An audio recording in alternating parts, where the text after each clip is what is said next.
Students, आज का topic types of nucleotides या टाइप्स ऑफ न्यूक्लिक एसिड को हम डिस्कस कर रहे हैं। इसमें मोनोन्यूक्लियोटाइड्स, डाइन्यूक्लियोटाइड्स और पॉलीन्यूक्लियोटाइड्स इन्वॉल्व हैं। मैंने आपको बताया था बहुत सारे न्यूक्लियोटाइड्स मिलते हैं तब जाके क्या बनता है, न्यूक्लिक एसिड बनता है। ठीक है, तो यहाँ पे मोनो को डिस्कस करेंगे। मोनोन्यूक्लियोटाइड्स क्या है? मोनोन्यूक्लियोटाइड्स वो होते हैं जिसमें सिर्फ एक न्यूक्लियोटाइड्स काम करता है, सिर्फ एक न्यूक्लियोटाइड सिंगली तौर पर काम करेगा, तो वो क्या कहलाएगा? मोनोन्यूक्लियोटाइड्स। मोनोन्यूक्लियोटाइड्स फर्स्ट इसकी टाइप है not the part of DNA और आरएनए, ये हिस्सा नहीं होता डीएनए और आरएनए का। Mononucleotides are single nucleotides also work independently as mononucleotide. ये सिंगली वर्क करता है न्यूक्लियोटाइड, ठीक है, इंडिपेंडेंटली, और उसे हम क्या कहते हैं? Mononucleotide. Mononucleotide have extra phosphate group. अगर हम न्यूक्लियोटाइड्स की बात करते हैं तो न्यूक्लियोटाइड्स में सिर्फ और सिर्फ, अगर हमने जो आपको एक स्ट्रक्चर बताया था, इस तरीके का एक स्ट्रक्चर था कि पेंटोज शुगर था, उसके साथ जो है वो नाइट्रोजनस बेस लगा हुआ था और उसके साथ अटैच हो रहा था फॉस्फेट का ग्रुप। लेकिन इसमें क्या होता है, इसमें जो है एक्स्ट्रा फॉस्फेट अटैच होता है। एक्स्ट्रा फॉस्फेट मोनोन्यूक्लियोटाइड में अटैच होगा तब जाके क्या बनाएगा? एटीपी बनाएगा या एडीपी बनाएगा। ठीक है जी, तो ये क्या है? Mononucleotides have extra phosphate group as ATP, ADP adenosine diphosphate और एटीपी एडिनोसाइन ट्राइफॉस्फेट। अगर 3 फॉस्फेट हैं तो एटीपी और 2 हैं तो क्या? एडीपी हम इसे कहते हैं। अच्छा, एटीपी हम फर्स्ट फॉर्म, एटीपी क्या है हमारा? एटीपी जो है हमारा एनर्जी कैरियर है, जिससे हमें एनर्जी मिलती है, वो क्या है? एटीपीज हैं। इसका second point, ATP work as energy storing, carrying and energy providing molecules to metabolic reaction. Metabolic reaction वो होते हैं जिसमें एनाबॉलिक और कैटाबॉलिक दोनों आ जाता है, और दोनों में हमें क्या है? एनर्जी की कुछ में रिएक्शंस टूट रहे हैं, कुछ में रिएक्शंस का बनना, तो वो फाइनली रिजल्ट हमारे पास क्या आता है? Metabolic reaction. इन सब में हमें एनर्जी की ज़रूरत होती है, तो वो एनर्जी कहाँ से मिलती है हमें? एटीपी से। एनर्जी डिमांडिंग रिएक्शन, वो रिएक्शन जो एनर्जी डिमांडिंग है, जिन्हें एनर्जी चाहिए, वो कौन से हैं? This energy is utilize to such as synthesis of protein, lipid, carbohydrates, यानी कि लिपिड, कार्बोहाइड्रेट, प्रोटीन को बनने के लिए, mechanical energy for cyclosis, contractility, cell division, movement of flagella, active transport ETC, यानी कि हमारे मसल्स को काम करने के लिए ज़रूरत है, हमारे सेल डिवीजन को ज़रूरत है, फ्लैजिला की मूवमेंट के लिए ज़रूरत है, साइक्लोसिस प्रोसेस के लिए ज़रूरत है, और हमारी जितनी भी मैकेनिकल एनर्जी हम बोल रहे हैं, चल रहे हैं, हमारी एटीपीज यूज़ हो रही हैं, तो वो एनर्जी, वो ATPs, conversion of ATPs into ADP, वो एटीपीज जब कन्वर्ट होती हैं किसमें? एडीपी में। एडीपी में कब कन्वर्ट होगी? जब एक फॉस्फेट ग्रुप टूटेगा तो कितनी एनर्जी रिलीज होगी? 7.3 किलो कैलोरीज पर मोल या 31.81 किलो जूल पर मोल एनर्जी इज रिलीज्ड एक फॉस्फेट का ग्रुप टूटने में। ये देखें, 3 फॉस्फेट के ग्रुप है ना, जैसे पेंटोज शुगर के साथ यहाँ पे क्या लगा होता है? नाइट्रोजनस बेस पे यहाँ पे एडिनाइन लगा होगा। ठीक है, एक नाइट्रोजनस बेस मैंने आपको बताया था, 5 में से कोई एक लगा होगा, तो एडीपी में, एटीपी में कौन सा लगा होता है? सॉरी, एडिनाइन लगा होगा। अब एडिनाइन फॉस्फेट ग्रुप के साथ अटैच्ड होगा तो वो क्या कहलाएगा? एडिनोसाइन। ठीक है, और तीनों फॉस्फेट ग्रुप अटैच्ड होंगे तो वो क्या कहलाएगा? एडिनोसाइन ट्राइफॉस्फेट, एडिनो एटीपी, यानी कि एटीपी को हम कहते हैं एनर्जी कैरियर। अब 3 फॉस्फेट ग्रुप में से ये फॉस्फेट ग्रुप अगर यहाँ से टूटा, एनर्जी यूटिलाइज हो रही है, इस्तेमाल हो रही है, और फॉस्फेट ग्रुप क्या हुआ? टूटा। तो इस तरीके से देखें, ये रफ सा शीट बनाई है हमने कि एटीपी यानी कि फुल चार्ज, जैसे आपका मोबाइल 100% चार्ज है, उसके बाद आप उसको यूज़ करते हैं तो उसकी बैटरी डाउन हो जाती है। उसी तरीके से हमारी इंसान की बॉडी भी अदर स्पेशीज़ की जो बॉडी है वो भी क्या होती है? डाउन एनर्जी होती है, और फिर कुछ खाने के बाद उन्हें एनर्जी दोबारा से मिलती है। तो वो एनर्जी क्या होता है? फॉस्फेट ग्रुप का टूटना। वही फॉस्फेट ग्रुप मैंने आपको बताया कि कितनी है, ये याद रखिएगा कि एनर्जी रिलीज होती है एक फॉस्फेट ग्रुप को रिमूव होने से। फॉस्फेट ग्रुप रिमूव हुआ, एनर्जी हम इस्तेमाल करते हैं, और फिर उसके बाद वो क्या बन जाता है? एटीपी बन जाता है। फिर दोबारा से एटीपी कैसे बनेगा? जैसे हम मोबाइल को हम चार्ज करते हैं, उसी तरीके से हम अगर खाना खाएंगे तो दोबारा से हमें एक फॉस्फेट ग्रुप मिलेगा और दोबारा से कन्वर्ट हो जाएगी एनर्जी एटीपी में। ये डाई न्यूक्लियोटाइड, पहले थी मोनोन्यूक्लियोटाइड, दूसरी टाइप क्या है इसकी? Dinucleotide. उसमें सिंगल न्यूक्लियोटाइड्स काम कर रहा था, उसके साथ कोई न्यूक्लियोटाइड मिलकर काम नहीं करता। यहाँ पे 2 न्यूक्लियोटाइड्स आपस में मिलकर काम करते हैं, ठीक है। 2 nucleotides are covalently bounded together to form compound are called die nucleotides.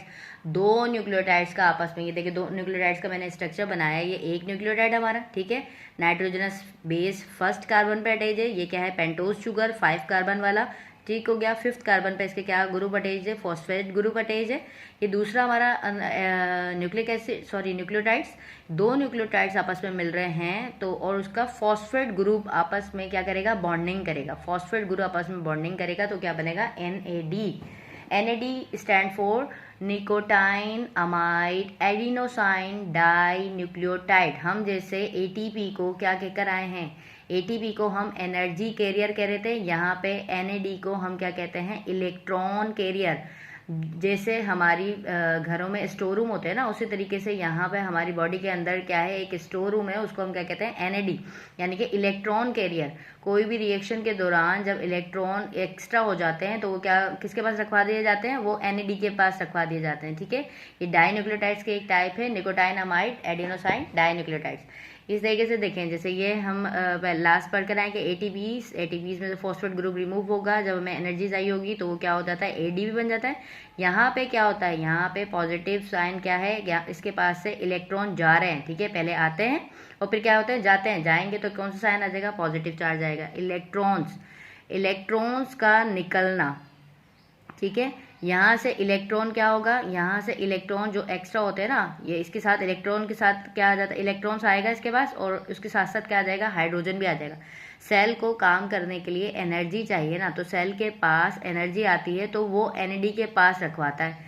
बहुत सारे प्रोसेस में इलेक्ट्रॉन जनरेट होते हैं तो सेल NAD के पास इलेक्ट्रॉन क्या करवाएगा, रखवाएगा।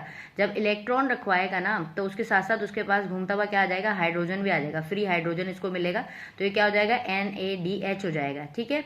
अब ये NADH जबकि सेल को ज़रूरत है भाई एनर्जी की और सेल को ज़रूरत है इलेक्ट्रॉन्स की, तो फिर वो क्या होगा, इससे इलेक्ट्रॉन्स ले लेगा। जब इलेक्ट्रॉन्स ले लेगा तो उसके साथ साथ क्या चला जाएगा, हाइड्रोजन भी चला जाएगा, तो ये दोबारा से कन्वर्ट हो जाएगा किसमें, NAD में, ठीक है। NAD is a vitamin constituent भी है। NAD क्या है, वाइटामिन कॉन्स्टिट्यूएंट भी है। और दूसरा NAD क्या हुआ करता है, इट्स वर्क एज को एंजाइम फॉर रिडॉक्स रिएक्शन। अब रिडॉक्स रिएक्शंस कौन से होते हैं, वो रिएक्शन जिसमें ऑक्सीडेशन और रिडक्शन का प्रोसेस हो, वो कौन से, वो क्या कहलाते हैं, वो रिडॉक्स रिएक्शन कहलाते हैं, ठीक है। को एंजाइम, अब को एंजाइम की बात करें तो को एंजाइम हम चैप्टर नंबर 3 में डिस्कस करेंगे एंजाइम वाले में कि वो क्या है, लेकिन वैसे अब इसको हम थोड़ा सा देख लेते हैं कि को एंजाइम क्या आते हैं। होलो एंजाइम्स भी बोलते हैं को एंजाइम्स को, हम क्या कहते हैं, होलो एंजाइम्स भी कहते हैं। वो एंजाइम्स जिसमें प्रोटीन भी हो, नॉन प्रोटीन पार्ट भी हो, ऑर्गेनिक मॉलिक्यूल भी हो और इनऑर्गेनिक मॉलिक्यूल्स भी हों, आपस में एक दूसरे के साथ मिलकर काम करते हैं। और वो उसमें उनकी कौन हेल्प कर रहा है, NAD भी उसके साथ मिलकर काम कर रहा है एज अ को एंजाइम, तो वो क्या कहलाते हैं, को एंजाइम भी कहलाते हैं NAD। अब एक एंजाइम है डिहाइड्रोजिनेज एंजाइम। अब डी का मतलब है, डी का मतलब से समझ में आ रहा होगा हमें कि कोई चीज़ निकल रही है। अब क्या निकल रहा है, हम चैप्टर में इसमें डिस्कस करेंगे। बायो एनर्जेटिक में एक टॉपिक है ग्लाइकोलाइसिस का टॉपिक। ग्लाइकोलाइसिस में क्या होता है, डिहाइड्रोजिनेज एंजाइम जो है ना, वो क्या करते हैं, ये ऐसा एंजाइम है जो मॉलिक्यूल से हाइड्रोजन निकालता है। जब मॉलिक्यूल से हाइड्रोजन निकालेगा ना तो इलेक्ट्रॉन और हाइड्रोजन निकलता है। क्या निकल गया भाई, डिहाइड्रोजनेज ने क्या किया, मॉलिक्यूल से हाइड्रोजन को निकाल दिया, ठीक है।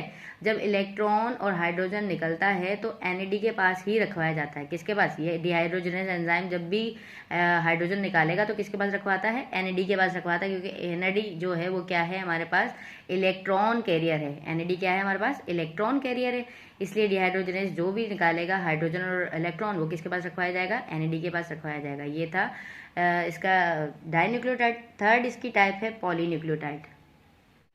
पॉलीन्यूक्लियोटाइड से पहले आपकी बुक में एक छोटा सा टॉपिक है, formation of phosphodiester bond. Phosphodiester bond कहाँ और कैसे बन रही है वो आपकी बुक में लिखा हुआ। The two nucleotides are link together by a bond in nucleic acid that is DNA और RNA। दिस लिंकेज और bond is called phosphodiester bond. क्या बता हुआ, DNA और RNA में 2 न्यूक्लियोटाइड्स आपस में लिंक हो जाते हैं, ठीक है। DNA और RNA में क्या होगा, 2 न्यूक्लियोटाइड्स आपस में लिंक हो जाते हैं एक बॉन्ड के थ्रू। उस बॉन्ड को हम क्या कहते हैं, फॉस्फोडाइएस्टर बॉन्ड कहते हैं। Bond is form as a result of the condensation reaction. Bond के रिजल्ट में क्या होगा, कंडेंसेशन रिएक्शन होगा between phosphate group and hydroxylic group. किसके दरमियान, फॉस्फेट ग्रुप और हाइड्रो ऑक्जेलिक ग्रुप के दरमियान, ऑफ टू शुगर ग्रुप, किसमें, दो शुगर्स ग्रुप में। ठीक है, अब किस तरीके से bonding, the bond linking to sugar at C3 of one sugar and C5 of another sugar. मैंने आपको शुगर का जो पेंटोज बताया था उसके अंदर 5 कार्बन रिंग मौजूद था। ठीक है, उसमें जो C5 वाली लोकेशन है तो वो और C3 वाली लोकेशन वो आपस में यानी कि क्या कर जाती है, फॉस्फेट ग्रुप के साथ लिंक करती है, लेकिन C3 एक शुगर का होगा और C5 दूसरी शुगर का होगा। A phosphodiester bond is formed between two sugar molecules and a phosphate group। यानी कि फॉस्फोडाइस्टर बॉन्ड जो है वो क्या हो रही है, दो शुगर मॉलिक्यूल्स के दरमियान बन रही है और एक क्या उसके साथ हो रहा है, फॉस्फेट ग्रुप अटैच्ड हो रहा है, तो हमारे पास बन रही है फॉस्फोडाइस्टर बॉन्ड। ये इसका कुछ आपको फॉर्मूला समझाने के लिए कि ये मैंने इस तरीके से आपको लास्ट वीडियो में जो बताया था कि पेंटोज शुगर वाली में, पेंटोज शुगर का फॉर्मूला कि पेंटोज शुगर बन रहा है। ठीक है, 1 कार्बन के साथ क्या अटैच्ड है, नाइट्रोजनस बेस अटैच्ड है, second carbon, 3 carbon, 4 carbon and 5th carbon जिसके साथ ही अटैच होता है। अब ये जो फॉस्फेट ग्रुप अटैच्ड होगा ना, ये किसके साथ होगा, पहले शुगर के C कार्बन मतलब कार्बन नंबर 3 के साथ।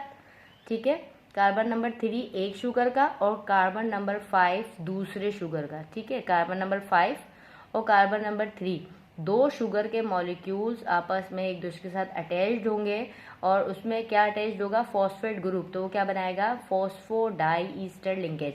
अब यहाँ देखें C3 यानी कि कार्बन नंबर 3 के पास OH hydro oxalic group, freely hydro oxalic group मौजूद होता है और यहाँ फॉस्फेट के पास हाइड्रोजन ग्रुप मौजूद है।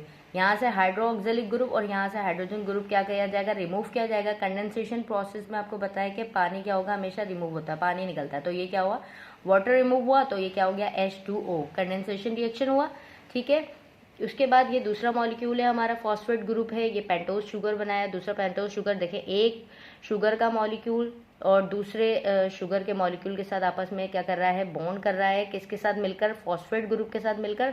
तो उसके रिजल्ट में क्या, हाइड्रो ऑक्जेलिक ग्रुप जो है वो रिमूव हो रहा है, तो वो हाइड्रो ऑक्जेलिक ग्रुप रिमूव होके क्या बन जाएगा, 2 वाटर मॉलिक्यूल। वाटर के 2 मॉलिक्यूल होगा ना, एक मॉलिक्यूल यहाँ से निकला H2O, एक मॉलिक्यूल यहाँ से आया H2O, तो हम इसको ऐसे लिखेंगे 2H2O और ये क्या लिंक बनाएगा, फॉस्फोडाइईस्टर बॉन्ड। आपस में जो लिंक कर रहा है ना, यानी कि कार्बन नंबर 3 के साथ, ठीक है, कार्बन नंबर 3 के साथ फॉस्फेट ग्रुप ने लिंक किया और कार्बन नंबर 5 दूसरे शुगर के साथ कार्बन नंबर 5 के साथ लिंक किया, तो वो क्या बन गई, आपकी फॉस्फोडाइईस्टर बॉन्ड बन गई। ये इस तरीके से अपनी बॉन्डिंग कंप्लीट करते हैं। कौन करेगा, ये DNA और RNA में 2 न्यूक्लियोटाइड आपस में लिंक हो जाते हैं तो उसको कहते हैं, यानी कि ये 2 न्यूक्लियोटाइड्स है ना, ये 2 न्यूक्लियोटाइड्स आपस में क्या कर रहे हैं, लिंक कर रहे हैं और उस लिंक में एक फॉस्फेट ग्रुप अटैच्ड हो रहा है, तो उसको हम क्या कहते हैं, फॉस्फोडाइईस्टर बॉन्ड।